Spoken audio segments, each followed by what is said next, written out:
Mary was born on April 30, 1662, at St. James's Palace in London. Her father, James, Duke of York, was the younger brother of King Charles II. At that time, Charles had recently restored the monarchy after the turbulent years of the English Civil War and the brief rule of Oliver Cromwell. Since Charles had no legitimate children, James became the heir to the throne, and Mary was second in line when she was born. Mary's mother, Anne Hyde, was the daughter of Edward Hyde, one of the king's top advisors. Both James and Anne were raised as Protestants, but their time in Catholic countries during exile influenced them to convert to Roman Catholicism. This religious shift would later create tension during Mary's lifetime. Mary was named after Mary, Queen of Scots, her great-grandmother, who had been a staunch Roman Catholic. Despite the political and religious turmoil of the time, Mary was baptized as a Protestant. Her uncle, King Charles, insisted that she and her siblings be raised in the Anglican faith, a decision that would shape her future as a monarch. Mary was born into a time when England was recovering from decades of civil war and unrest. Her family's story was deeply tied to the nation's history. By the time Mary was a child, the monarchy was regaining its footing, but religious tensions were still simmering, setting the stage for future conflicts in her life. Mary spent her early years in a royal household at Richmond Palace near London. Like most royal children of the time, she was raised apart from her parents by her own staff. Her governess, Lady Frances Villiers, played a significant role in Mary's upbringing. Lady Frances was part of a prominent political family connected to Mary's grandfather's court, ensuring Mary's education and upbringing were carefully managed.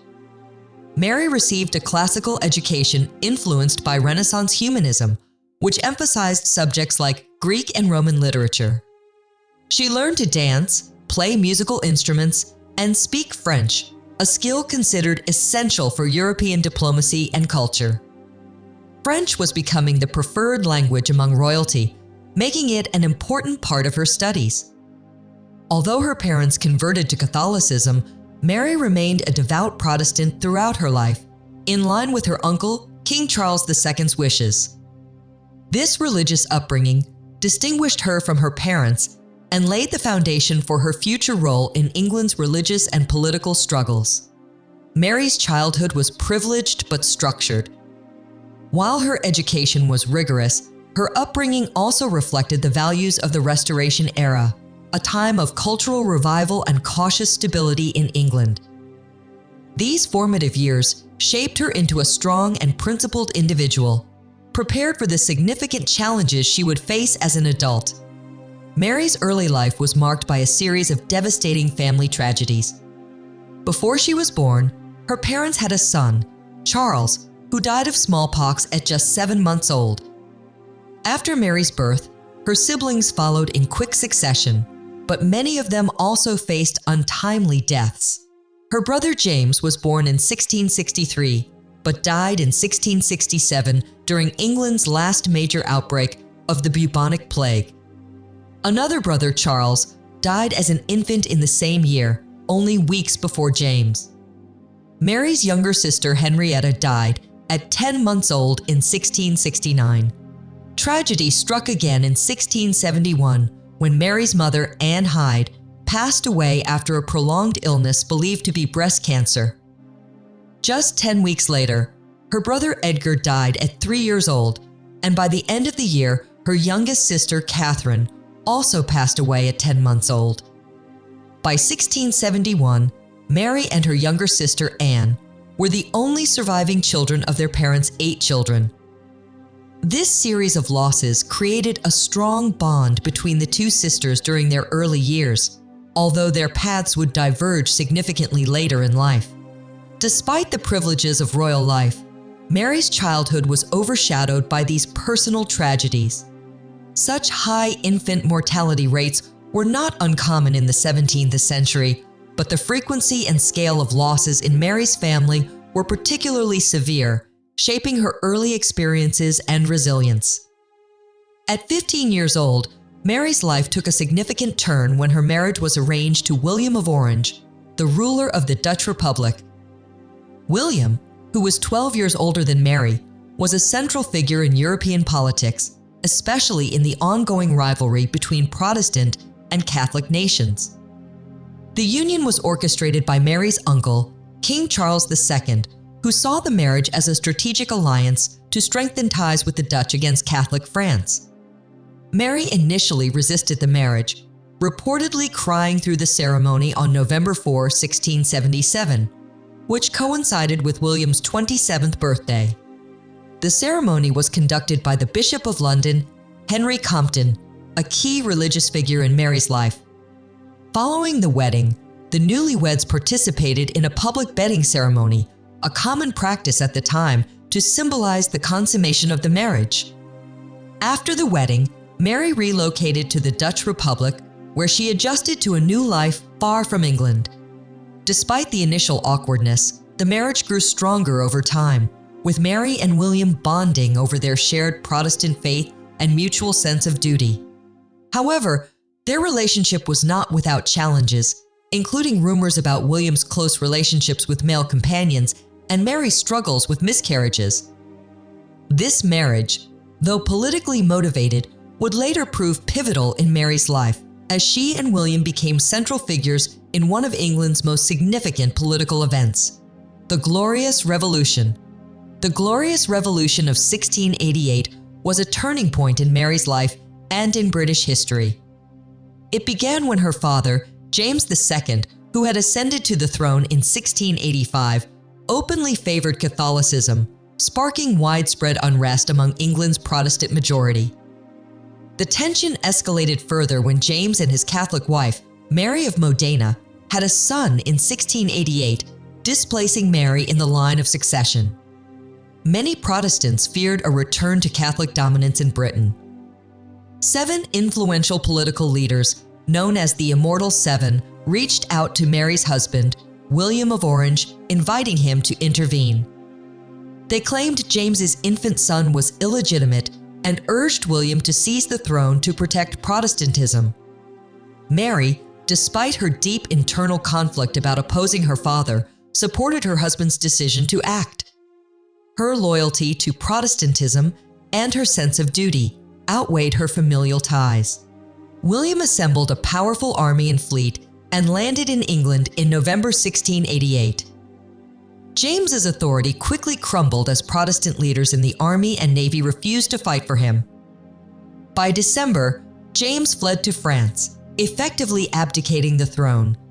Mary remained in the Dutch Republic while William led the invasion, but later joined him in England to share in the triumph. In early 1689, Parliament declared James's abdication and offered the crown jointly to William and Mary. Their coronation on April 11, 1689, was unique in British history, as they were crowned as joint monarchs. This arrangement was a compromise. Mary's hereditary claim legitimized their rule, but she insisted that William take a leading role as king, reflecting her belief in traditional gender roles. The Glorious Revolution had far-reaching consequences. It marked the end of absolute monarchy in Britain and established constitutional principles that limited the power of the crown. The Bill of Rights, passed in 1689, ensured parliamentary supremacy and safeguarded Protestant religious freedom. Mary and William's reign thus set the stage for modern British democracy. The Glorious Revolution cemented Mary's place in history as a key figure in protecting Protestantism and shaping Britain's political future, even as it left lingering questions about her betrayal of her father. Mary's reign as queen began in 1689, following the Glorious Revolution, and marked a pivotal time in British history. As joint monarchs, she and William ruled England, Scotland, and Ireland. However, their reign was distinct in that William often focused on military campaigns and foreign policy, leaving Mary to handle domestic affairs and the court. Mary initially faced the challenge of stabilizing a country divided by religious tensions and lingering loyalty to her deposed father, James II. She worked closely with the Privy Council to manage government affairs while also acting as the public face of the monarchy. Her commitment to Protestantism shaped many of her policies. For example, she supported the Act of Toleration, passed in 1689, which granted religious freedoms to various Protestant groups while excluding Catholics. Despite her reluctance to take on a leadership role, Mary proved capable in managing court politics and fostering alliances. She dealt firmly with political dissidents, including members of her own family, such as her uncle, Henry Hyde, and her sister Anne, when they showed signs of disloyalty. Mary also used her reign to champion cultural and architectural projects. She played a key role in the expansion of Kensington Palace, transforming it into a royal residence. Additionally, she supported reforms in taxation and government spending to finance the costly 9 Years' War, which William was heavily involved in overseas. Her reign was not without personal struggles. While William's frequent absences strengthened her resolve, they also left her bearing the brunt of court intrigues and public scrutiny. Nevertheless, Mary's devout Protestant faith and sense of duty defined her reign, allowing her to leave a lasting legacy despite her short time on the throne. Mary's tenure as queen highlighted her ability to balance personal loyalty, religious convictions, and political necessity, cementing her role as a key figure in Britain's transition to a constitutional monarchy. Mary's reign is remembered for her significant contributions to architecture and culture, reflecting her personal interests and vision for a refined and orderly monarchy. One of her most notable achievements was the transformation of Kensington Palace. Originally a modest house, it was purchased by Mary and William in 1689 to escape London's polluted air, which aggravated William's asthma. Mary enlisted Sir Christopher Wren, the renowned architect, to redesign and expand the property. The additions included new pavilions, galleries, and gardens, creating a residence fit for royalty. The palace became a symbol of Mary's taste and her dedication to enhancing royal spaces. Mary was also a passionate gardener. Inspired by her years in the Dutch Republic, she introduced formal garden designs to England, blending Dutch and French styles with local influences. These gardens not only beautified royal estates, but also set trends that influenced landscape design across Britain. Culturally, Mary was a patron of music and the arts. She supported English composer Henry Purcell, whose works, including court anthems and religious music, were aligned with her Protestant values.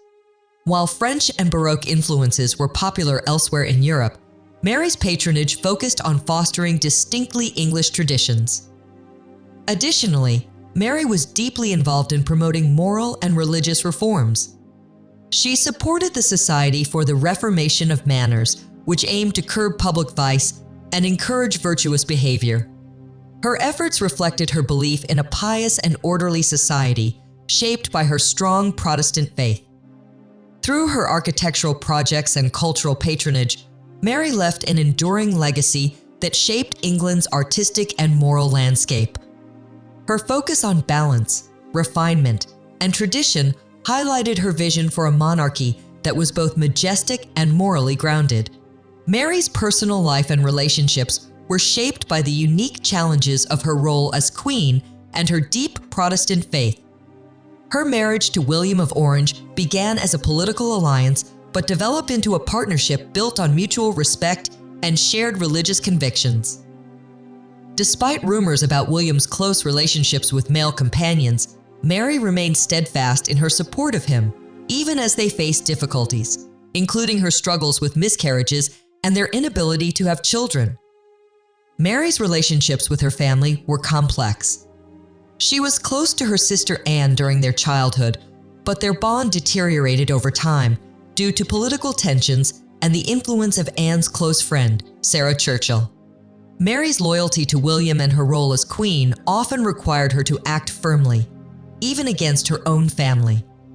For example, she ordered Anne to distance herself from Sarah when political conflicts arose.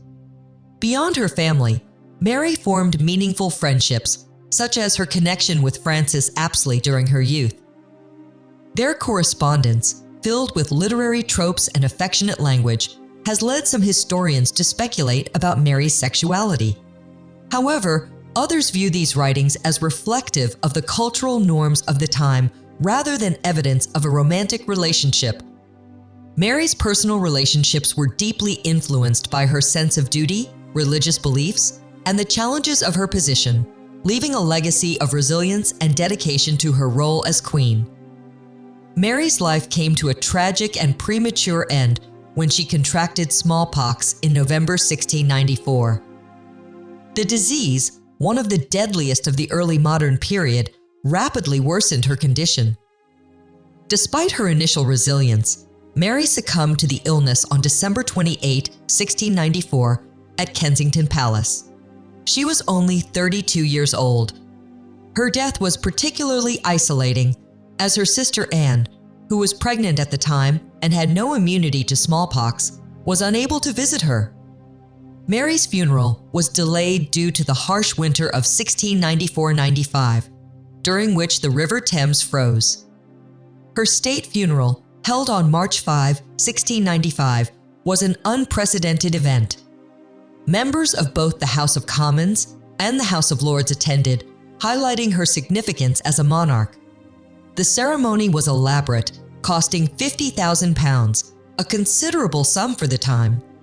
Mary was laid to rest in Westminster Abbey, where her husband, William, would later be interred beside her. Despite her brief reign, Mary's legacy was profound. Her role in the Glorious Revolution ensured Protestantism remained the dominant faith in Britain and helped establish the constitutional monarchy. The Bill of Rights, passed during her reign, limited the power of the crown and strengthened parliamentary governance. Mary's contributions extended beyond politics.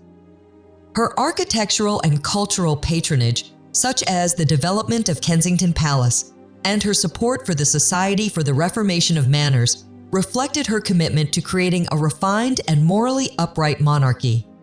Although her life was marked by personal tragedies and challenges, Mary's dedication to her faith, her role as queen, and her efforts to shape Britain's future solidified her place in history. She remains a pivotal figure, representing the transition from absolutist rule to a constitutional monarchy that defined Britain's political landscape for centuries to come. Queen Mary's role in British history remains a subject of significant interest and debate. Her acceptance of the crown during the Glorious Revolution marked a turning point in the monarchy's evolution, transitioning from absolute rule to a constitutional framework. By supporting her husband, William of Orange, in deposing her father, James II, Mary played a central role in securing Protestant dominance in Britain and shaping its political future. Critics, however, question the moral implications of her actions. Some view her agreement to overthrow her father as an act of betrayal driven by political ambition and religious zeal. Others argue that her decision was a necessary and pragmatic response to the dangers posed by James's attempts to restore Catholicism and centralize royal authority. Mary's legacy also highlights the complexities of her reign. While she was pivotal in constitutional reforms, including the passage of the Bill of Rights in 1689, her personal contributions to governance were often overshadowed by William's dominance. Her reluctance to challenge traditional gender roles further limited her direct influence as a ruler. Supporters of Mary emphasize her commitment to Protestant values, her architectural and cultural contributions, and her ability to navigate the political challenges of her time. Her reign, though brief, left an enduring impact on Britain's religious and constitutional landscape, ensuring the survival of Protestantism and parliamentary authority. Do you think she truly prioritized her nation's faith and governance over her father's rights? Or was it a calculated political move? Share your thoughts in the comments below, and thank you for delving into her remarkable story with us.